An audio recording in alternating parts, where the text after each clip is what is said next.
هتعمل إيه لو قُلت لك إنك ممكن توصّل فكرتك لمليون أو حتى مليار شخص في 3 أيام بس؟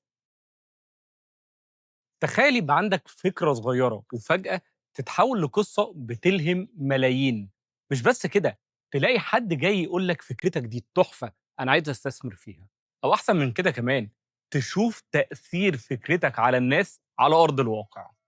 كل مرة باشوف فيديوهات من قمة المليار متابع، بابقى نفسي أكون موجود وسطهم، وعارف إن اللي هيحصل هناك ده حاجة فريدة فعلًا من نوعها. في الفيديو ده هاقول لك تقدر تعمل إيه لو أنت موجود هناك عشان تستفيد أقصى استفادة، وتقدر تستثمر في حلمك صح، وأنت موجود وسط أكبر تجمع لصناع المحتوى على مستوى العالم. دبي مدينة الحلم والإبداع والفرص، بيتجمّع فيها كل سنة آلاف من صناع المحتوى والمبدعين من كل أنحاء العالم عشان يحضروا قمة المليار متابع أو ال1 billion followers summit. القمة دي مش مجرد stage بيتكلم عليه ناس كلام كبير وخلاص. القمة دي بتجمع مبدعين وصناع محتوى من كل أنحاء العالم بكل اللغات عشان يتشاركوا خبراتهم مع بعض. ورش ومسابقات وجوائز وفرص، شراكات حقيقية بتتكون هناك. لو عندك فكرة ونفسك إن الناس تشوفها، القمة دي فعلا هي بوابتك للعالمية. دايما بسأل نفسي لو أنا موجود هناك هقدر أوصل رسالتي إزاي للناس وأثر فيهم صح. قبل ما تروح لازم تكون محضر فكرتك وقصتك صح. القمة دي مش مجرد مكان بنتقابل فيه والسلام. المميز في القمة دي مش حجمها، المميز فيها إن هي بتخلق شبكة علاقات من الصفر.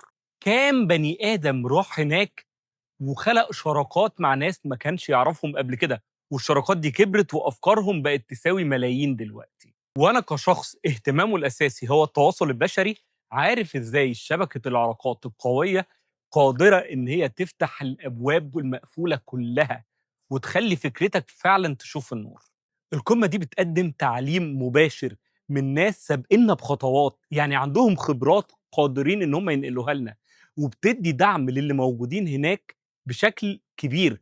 ولو أنت من الناس اللي هيكسبوا في القمة دي، فالدعم بتاعهم مش قليل، ولو مش مصدقينّي اسألوا سايمون سكويب. والأجمل إن القمة دي المشاريع اللي بتتقدم فيها والأفكار اللي بتطرح كلها حاجات بتساعد على تنمية المجتمع وتنمية الإنسان نفسه، مش حاجة شخصية، كلها حاجات بتضيف لينا ولمجتمعاتنا بغض النظر إحنا عايشين فين. وأنت هناك اختار 3 أشخاص حابب تبني معاهم تواصل مباشر، مبدعين، مستثمرين، صناع محتوى، أيًا كان. خلّيك عارف ومتأكد إن شبكة العلاقات المركزة أقوى مليون مرّة من التواصل العشوائي اللي ما لوش هدف. القمة دي بتتعمل في الإمارات تحت رعاية الشيخ محمد بن زايد آل نهيان.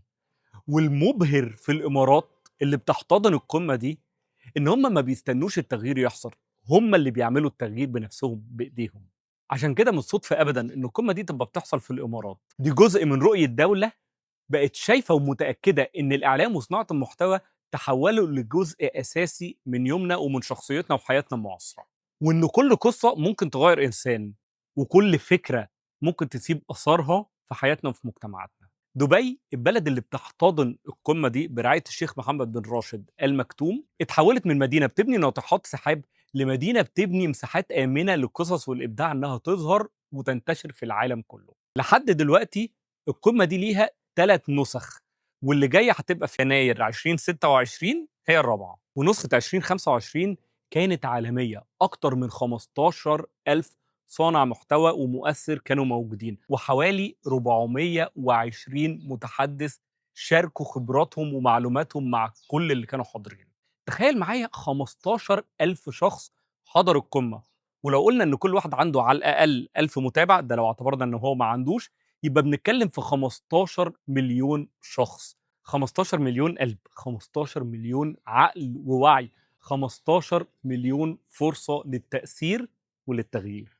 لو هتكون موجود هناك خلي فكرتك جاهزة للعالمية مش بس للمحلية، خليها جاهزة بأكتر من لغة وبأكتر من زاوية، علشان بس ما تبقاش بتخدم مجتمعك إنما يبقى كمان ليها أثر في المجتمعات اللي حواليك. وتعالوا مع بعض نروح في رحلة نشوف فيها أشخاص مؤثرين من النسخ اللي فاتت. محمود زعيطر من غزة، فلسطين، بروحه الإنسانية ولمسته الكوميدية أثبت إن الإبداع ممكن يطلع من أي مكان مهما كانت الظروف والضغوطات اللي موجودة فيها. ناصر العقيل بعفويته وقربه من الملايين رفع مستوى المحتوى العربي اللي بيتقدم. Creators for Lebanon 4 مبدعين معاهم مع بعض حوالي 40 مليون متابع بيستخدموا منصاتهم لنشر الأمل وقت الأزمات. أحمد الغندور أو الدحيح من مصر اللي بسّط العلوم بشكل ما حدش عملها زيه قبل كده، اللي قدر ياخد عزيزي المشاهد من أول فيزيا الكمية لغاية هتلر مرورًا بالصداع النصفي، أثبت إن المحتوى العربي مكانه الحقيقي فعلًا هو العالمية. سامويل وايدنهوفر من أستراليا اللي فيديوهاته بتوصل لملايين الناس علشان خارجة من القلب.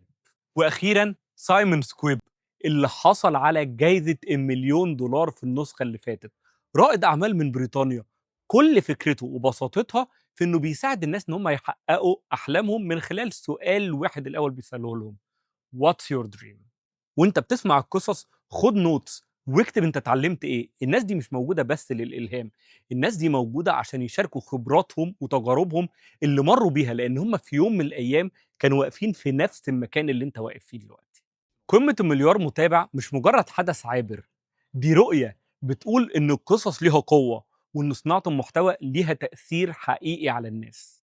المستقبل بيتبني بقصة وصورة وصوت 4K يا ريس. والنهارده أنا مش بس باحلم إن أنا أكون موجود هناك، أنا باحضّر نفسي كليًا عشان لمّا تيجي لي اللحظة اللي أعرف أكون موجود فيها، أكون جاهز بقصتي وفكرتي وحكايتي اللي أشاركها مع الناس كلها. ومين عارف يمكن السنة الجاية أنا وأنتم نتقابل هناك وأشوفكم وأنتم بتشاركوا قصتكم وتشوفوني كمان وأنا باشارك قصتي، وهيلو كونكت وباكتيفيتي يكونوا موجودين هناك لنشر الأمل والوعي كمان عن الpublic speaking والstory telling. ابدأ بالتحضير من دلوقتي وخلي قصتك وفكرتك وطريقة عرضك جاهزين عشان يوم ما تروح هناك كل شخص تقابله، كل كلمة تقولها، كل قصة تحكيها تكون بتساعدك خطوة إنك تقرب من حلمك. وأخيرا خلينا نراجع مع بعض النقط المهمة اللي قلنا عليها. خليك محضر نفسك ومحضر فكرتك للانتشار. اختار أكتر 3 أشخاص حابب تتواصل معاهم وحضر نفسك، وخليك فاكر إن شبكة العلاقات المركزة أقوى مليون مرة من العلاقات العشوائية. فكر بعالمية وخلي فكرتك ما تبقاش بس ممكن تخدم مجتمعك، إنما ممكن كمان تخدم المجتمعات اللي حواليك. اقعد واسمع الكلام اللي بيتقال وخد منه نصايح وعبر ونوتس. الناس دي موجودة عشان يدولك من خبراتهم اللي هم تعبوا فيها كتير. حتى ولو انت مش رايح دلوقتي، جهز نفسك بقصتك بحكايتك بطريقة عرضك عشان يوم ما تكون موجود هناك كل لحظة تبقى بتقربك أكتر من حلمك. ما تنسوش تعملوا سبسكرايب للشانل لو مش عاملين، ومستنيكم في الفيديوهات الجاية.